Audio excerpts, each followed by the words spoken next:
Good morning, dear students. Today we are continuing post-fertilization structure and events, in which endosperm. We knew that after the double fertilization gets over, that is, the second male gamete in the pollen tube that enter into the embryo sac and reaches the central cell, where it is fuses with the polar nuclei and forms the primary endosperm nucleus.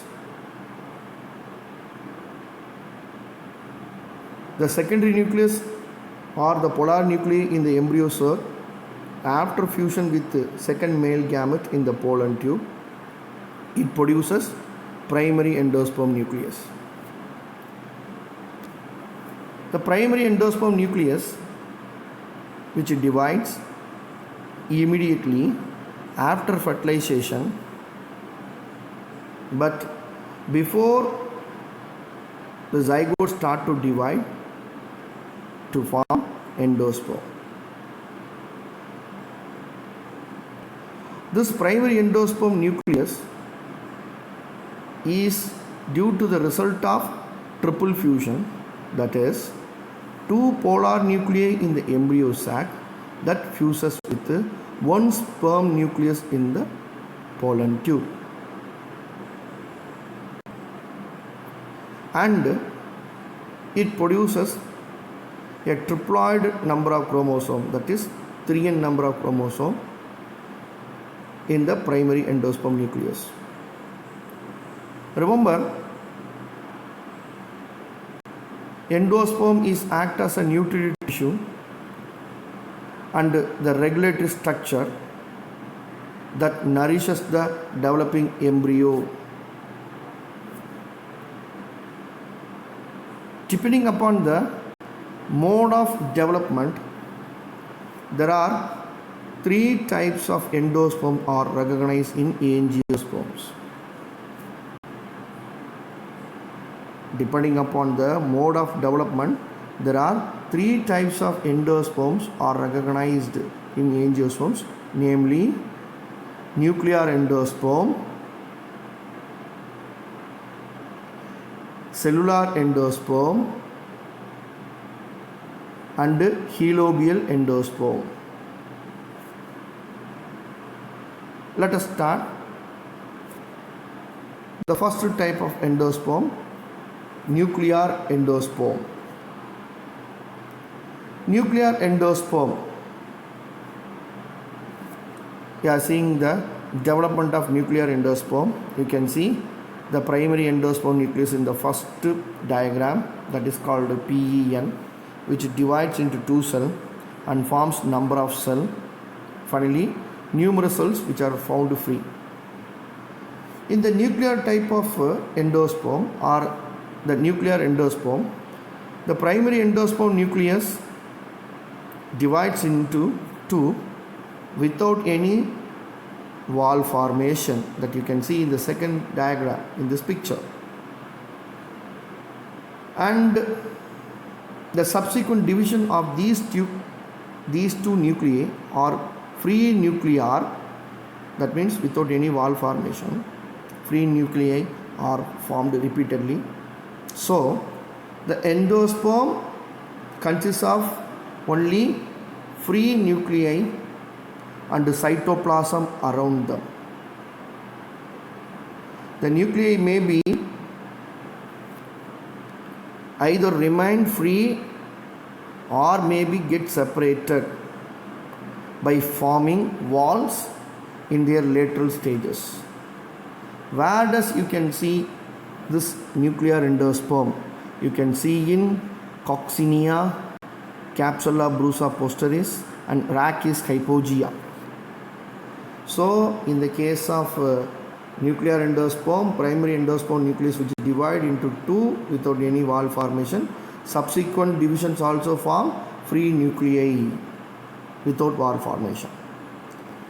The next, cellular endosperm. cellular endosperm. In this type, the primary endosperm nucleus which is divided into two nuclei. The primary endosperm nucleus is divided into two nuclei, which immediately followed by wall formation.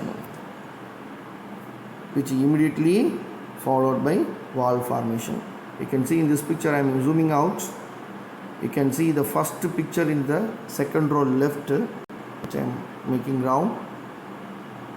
So this picture, you can see the primary endosperm nucleus is divided into two. You can see a common wall. Then the subsequent division will lead to the formation of many nuclei followed by walls. Hence, we call this type of endosperm as cellular endosperm. Cellular endosperm, which is seen in Adoxa, Helianthus anus, that is called sunflower, and Scoparia. Next, helobial endosperm. You can see the helobial endosperm.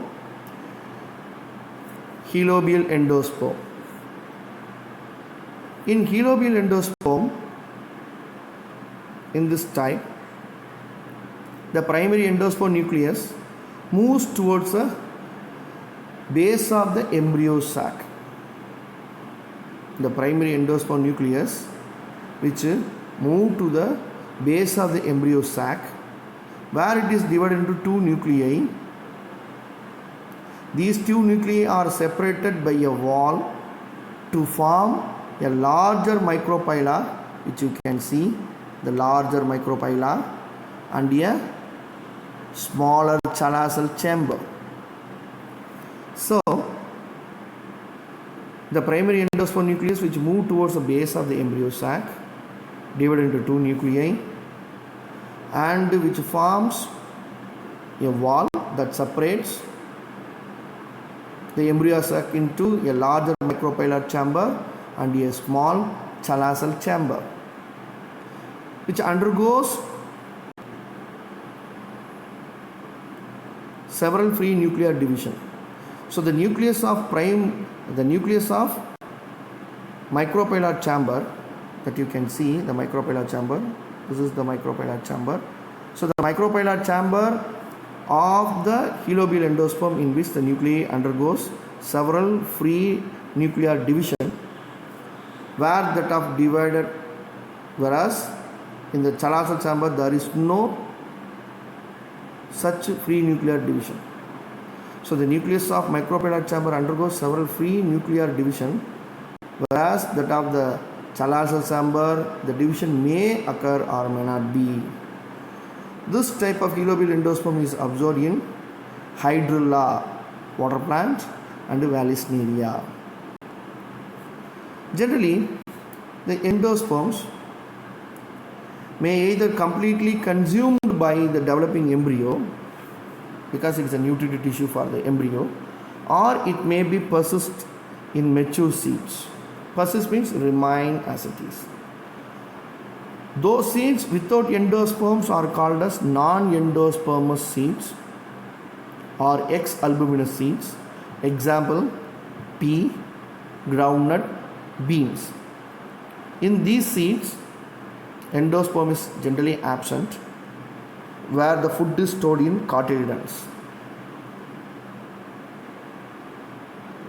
Some seeds in which endosperms are remain or persist are called as endospermous seeds or albuminous seeds, because endosperm in these seeds supply nutrition to the embryo during the seed development.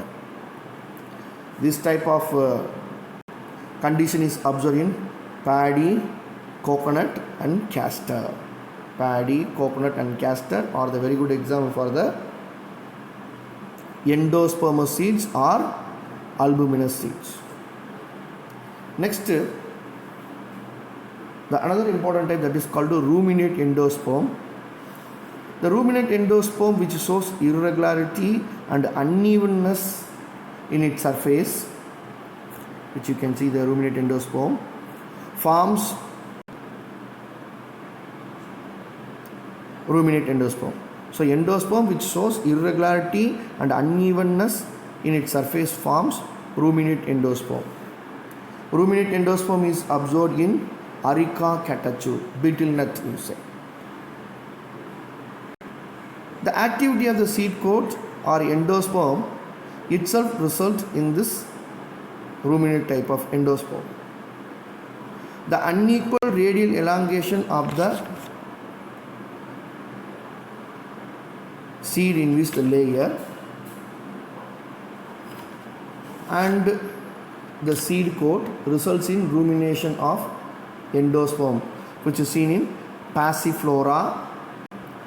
In the family Annonaceae and Aristolochiaceae, definite ingrowth and infolding of the seed which produces ruminate endosperm. So ruminate endosperm is mainly due to the irregularity and unevenness which form its surface. It is mainly due to the activity of seed coat or endosperm itself. The unequal radial elongation of the layer of seed coat which results in rumination of endosperm in Passiflora, whereas in the Annonaceae and the Aristolochiaceae, definite growth, that is ingrowth or infolding of the seed coat which produces ruminate endosperm.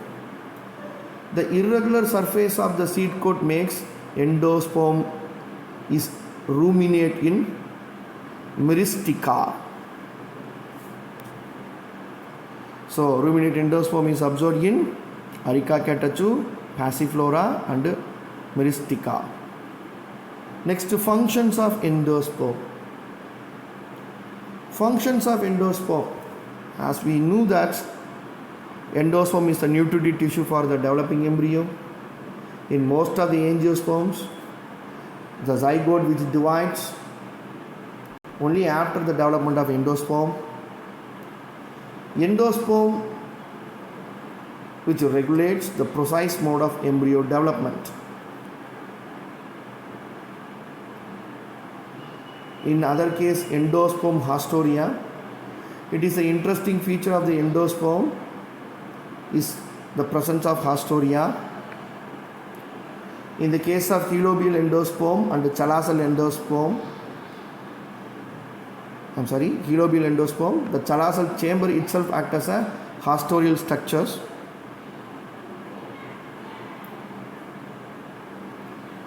In cellular endosperm and nucellular endosperm, the special structures are produced towards a micropylar, chalazel, and both micropylar and chalazel, which may be in the lateral direction depending upon the species. These absorb nutrient from other outer tissue or from ovary tissue and supply them to the growing embryo.